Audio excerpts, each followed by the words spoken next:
La historia como ciencia tiene 2500 años de antigüedad, pero ¿qué sabemos con certeza sobre nuestro pasado como especie? ¿Qué entendemos por arqueología alternativa y cuál es su relación con la ciencia oficial? Para responder a estas y otras cuestiones, tenemos con nosotros a Xavier Barlet, licenciado en Prehistoria e Historia Antigua por la Universidad de Barcelona.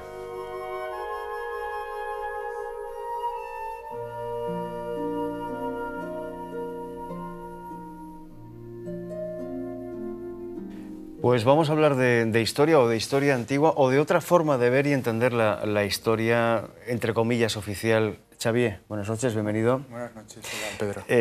Creo que es importante esta entrevista porque que alguien desde la visión científica cuestione o desde la visión ortodoxa cuestione principios que han estado muy asentados desde siempre, no es lo normal, ¿no? De alguna forma, ¿cómo tú planteas una arqueología alternativa? Sería necesario esa arqueología alternativa, pero ¿en base a qué? O sea, ¿qué debemos entender como arqueología alternativa? En principio, cuando hablamos de arqueología alternativa, no hablamos de arqueología desde el mundo académico, sino más bien desde una serie de investigadores o de autores que se han interesado por la otra cara de la historia, es decir, han buscado líneas de investigación distintas sobre una serie de temas, de misterios, enigmas o sobre concepciones en general de lo que era el mundo antiguo, ¿no? Entonces esa arqueología alternativa es una visión, una especie de órdago a lo que es la visión académica, ¿no? Entonces, cuando hablo de arqueología alternativa, hablo de algo que está opuesto realmente al mundo académico y en el que normalmente hay bastante falta de diálogo, ¿no? Es decir, cada uno tira por su lado, pero falta un diálogo, falta una interconexión, ¿no? entre ambos mundos. Porque escuchábamos en la introducción que teóricamente la historia oficial tiene unos 2500 años, ¿no? ¿Tendríamos que ir más atrás? ¿Deberíamos empezar a abrir horizontes hacia el pasado y empezar a replantearnos, no sé, los grandes principios asentados de la historia o incluso de la prehistoria? Bueno, lo que ocurre es que historia, o sea, entendida como tal, empieza con Heródoto, hacia el siglo V antes de Cristo, pero tanto su historia como la de otra gente que vino después está basada en gran parte en el mito. Y lo que se ha ido construyendo después ha sido, bueno, pues pequeñas piezas que intentan reconstruir el puzzle, pero siempre nos ha faltado mucha información. Cuando hablamos de prehistoria o historia antigua, realmente faltan muchos datos, ¿no? El arqueólogo tiene que reconstruir un mundo con unos datos bastante parciales, bastante limitados, y además no sabemos qué parte de ese mundo antiguo pues se ha perdido para siempre, ¿no? En ese sentido, hay por parte de la arqueología alternativa un rescate de ciertas piezas que la arqueología más oficial no las ha tenido en cuenta, ¿no? Por eso existe esta dicotomía entre, bueno, en qué se basa la arqueología más oficial y en qué se basa la arqueología alternativa.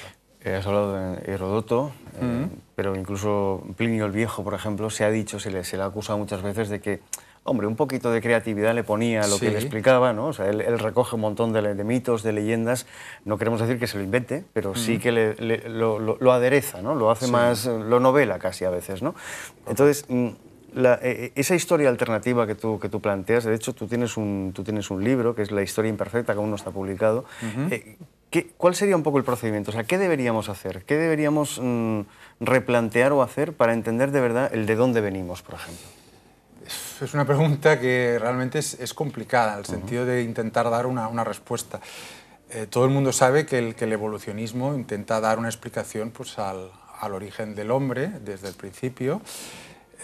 A partir de un primate, bueno, se desarrolló una serie pues, de mutaciones y se creó una línea evolutiva que fue a parar hasta nuestra especie. Lo que ocurre es que hay otra gente que piensa que hay otras posibles vías, ¿no? Están los creacionistas que piensan que el hombre como tal ha existido desde hace millones de años. Esto es lo que cree el creacionismo hindú. Y después están, por ejemplo, los intervencionistas, ¿no? Que es una visión muy extrema, en el sentido de que intervienen por en medio unos extraterrestres que aterrizan aquí y de alguna forma bueno, pues operan con algún tipo de primate y lo convierten por por hibridación en un ser humano actual, ¿no? Todo esto está en el campo de las hipótesis, pero no deja de ser un campo que hay que explorar. Es decir, el evolucionismo hoy en día ya empieza a estar un poco cuestionado, no solo desde el mundo alternativo, sino desde el mundo más oficial, ¿no? Pongo solo, por ejemplo, al profesor Máximo Sandín, que es de Madrid, que ya desde hace tiempo está diciendo que el evolucionismo no se sostiene en bases puramente científicas, ¿no? Es decir, que hay una serie de problemas con las mutaciones, con la genética de poblaciones, con la falta de registro fósil, es decir, que la teoría se ha impuesto a las evidencias. Entonces esto es lo peor que puede pasar en la ciencia, cuando construyes un marco y entonces todas las pruebas que vas encontrando las intentas forzar para que entren en el marco. Incluso cuando no enganchan bien con ese marco. En ese marco tú has hecho un poco el comentario por excelencia, ¿no? El término extraterrestre, en el sentido de que muchas veces, desde Erich von Däniken hasta Berlitz, hasta tantos otros que recogen, incluso Louis Pauwels y Berger, recogen un poco la otra historia, ¿no? Y muchos lo acaban relacionando siempre con la presencia de civilizaciones anteriores, pero casi siempre venidas del espacio. Incluso se habla de ese famoso marciano del Tassili, y que se le bautiza como marciano del Tassili, ¿no? Ese dios señor marciano. Claro, ese señor que está como ingrávido, ¿no? Hay quien defiende que ese señor ingrávido realmente lo que está es en un estado modificado de la conciencia y esa fue la forma de manifestar la ingravidez. La pregunta sería, ¿realmente podemos abrir un poquito, ni que sea la puerta a la creencia de que en algún momento de nuestra historia una civilización de otro mundo interactuó con la raza humana? Eso es una posibilidad. Estamos hablando de abrir nuevas vías en la investigación. No estamos diciendo que eso sea cierto. Pero, por ejemplo, sin ir más lejos, un premio Nobel como Francis Crick, el que descubrió el código del ADN, pues ya hizo una propuesta de la panespermia. Es decir, que hizo una propuesta que una civilización extraterrestre inteligente fue sembrando de vida todo el cosmos, ¿no? En ese sentido, la posibilidad de que la vida, incluso que la vida del hombre, sea fruto de una intervención externa, no es imposible. Si hablamos en concreto del intervencionismo, bueno, es difícil porque aquí hay un montón de factores. Ahora bien, sí que es cierto que existen esos indicios, como has hablado tú, pues, por ejemplo, pues el tema de Tassili, existe una iconografía de astronautas antiguos, ¿no? Como puso pues de moda von Däniken hace muchos años. También vino después otro investigador como Sitchin, que bueno, investigó en la mitología de la Sumeria antigua y encontró que ahí hay unos dioses, los Anunnaki, que se supone que crearon a los hombres a partir de una especie como de intervención de tipo genético, ¿no?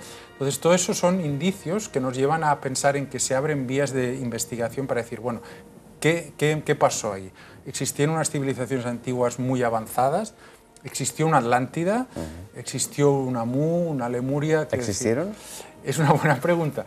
Hay indicios, o sea, hay investigadores que dicen que realmente existió un cataclismo enorme que destruyó una civilización muy antigua. De hecho, hay muchos mitos en culturas muy distantes, ¿no? O sea, bueno, de hecho, creo que tenemos hasta 8 diluvios en función de la cultura en la que estemos, ¿no? Efectivamente, es decir, nosotros conocemos el típico relato pues, de Noé, que es una historia, digamos, judeocristiana, pero ese relato, a su vez, procede de un relato que es de Sumeria, que es el relato de la epopeya de Gilgamesh, y de un personaje que se llamaba Utnapishtim, que es el Noé de los sumerios. Pero es que además de Sumeria, ese mismo relato existe en China, existe en Sudamérica, en Centroamérica, en África, en otros muchos puntos del mundo. Es decir, creemos, y además hay la coincidencia con que hace aproximadamente 12.000 años hubo un gran cataclismo creado por el fin de la última glaciación, que pudo producirse realmente un diluvio o una catástrofe global que pudo destruir una cultura muy antigua. Y hay indicios de esto. Lo que pasa es que la arqueología no ha tocado aún esa civilización. Es decir, estamos aún en el terreno de la teoría de lo que podemos especular, pero no podemos tocar aún con las manos. Incluso hay civilizaciones más modernas, como estamos viendo ahora, por ejemplo, imágenes de Stonehenge, ¿no? Todavía no sabemos si era un hospital, si era un centro astronómico, porque recordarás que hace un par de años se especulaba que, bueno, que Stonehenge realmente había sido un centro de curación. Y volvemos a lo de siempre. ¿Quién lo levantó? ¿Para qué lo levantó?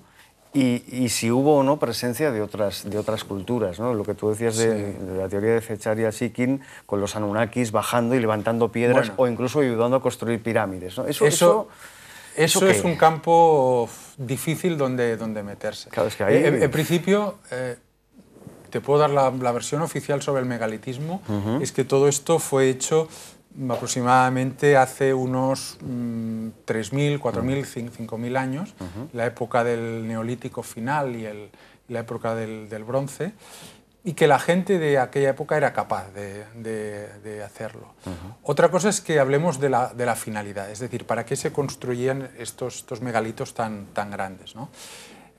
Al principio se pensó que eran algún tipo de templos, algún tipo de centro funerario o ceremonial, pero ya desde hace años que se viene aceptando que realmente ahí hay unos indicios claros de que podían ser observatorios astronómicos. Es decir, que realmente existía un interés por estudiar los cielos y marcar determinadas pautas, ¿no? Te podría pues, hablar de Alexander Thom, que fue un investigador que en el siglo pasado pues, se dedicó a investigar una serie pues, de megalitos en Inglaterra y encontró que realmente hay una serie de pautas, de medidas, de alineaciones que confirman que realmente la gente de esa época estaba muy interesada en marcar una serie pues, de épocas y de observaciones de tipo astronómico. De esa época, pero incluso si vamos más para atrás, estábamos hablando de megalitismo unos 3.000 y pico de años, pero si vamos más hacia atrás, es decir, pirámides, por ejemplo, también vemos que hay una relación entre la observación del cielo desde la Tierra a través de las pirámides, ¿no?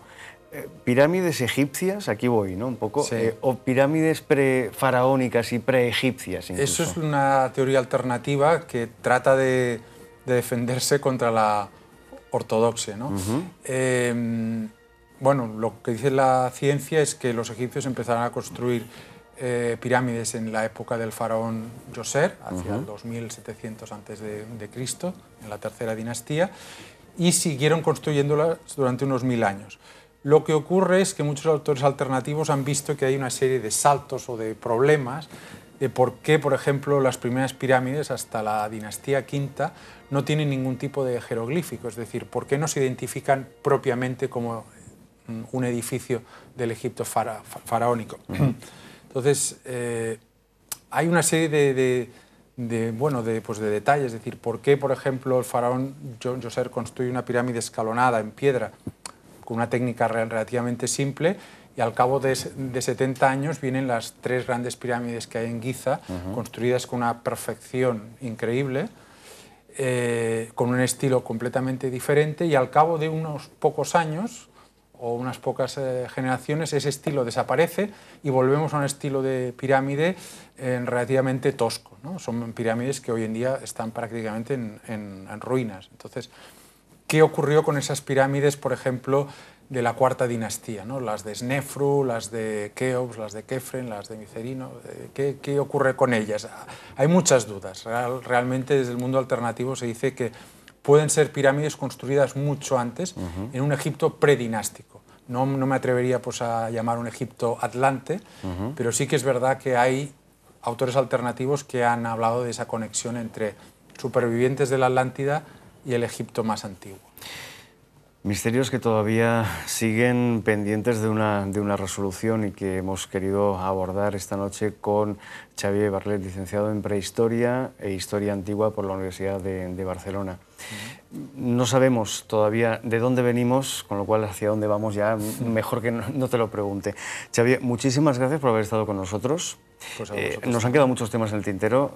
Yo te propongo que un día hablemos de aspectos como la máquina antiquitera, como las pilas de Bagdad o como esas tecnologías los famosos antiguas. Opars. Los famosos cacharritos que están ahí que dices, ¿cómo hacían esto esta gente? Algunos son explicables y otros no tanto. Pues hablamos de ellos un día, Xavier. Muchísimas gracias. Gracias a ti. Buenas noches.